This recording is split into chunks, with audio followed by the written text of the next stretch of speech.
Fondro bohu zagina mungia paya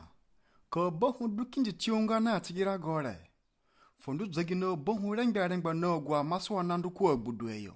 se sengi du pakpele du rengbe kadu bangwa mo pekena rengo iroba pete onu gumba funa ngetene ku ingranjo na bara ku igito yo iroba pete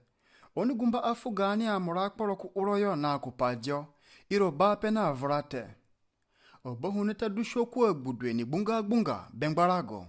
ngbarago pasono gungwa na ngitena adeheni ouro ngwa sono chimoipai oni bihewa gashi ohoberebe atora abia na Bakindo mbiko bengbarago oni bingwa sono kidu jigidiri wa kinabima kikusha pe eno zuzu enwa kinaganda iroko Atoroba na atulumo na wuri kaja fugo berebe mbiko gibabure ngware ajirari yogo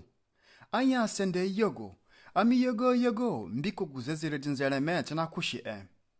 gani kindo yogo gani Bakindo yogo na zere danaro rupai wakine bozigidiri dono mangwa dagba akura ha ruko na kiki yogo berebe fo abia na Bakindo ako bozimbi ako wando ako ezo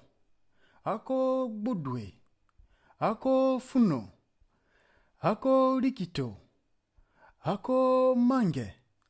ako renzi ako ukwodudu ako chiva ako gangura ako ngirimo ako gani Bakindo ako angbanga ako avongana oni vongangana pachoshinalani patigani iriso patigani atatamana na gani kumukimai pai berebe wangume boime ako Azande oni sombwe ningbiko bengbarago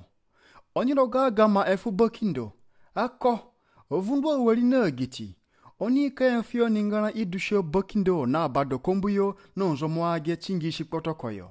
kindongi avuru kindongi na gani Bakindo abazogo na abawori mongi anyanginga chipavurate ono kina zereda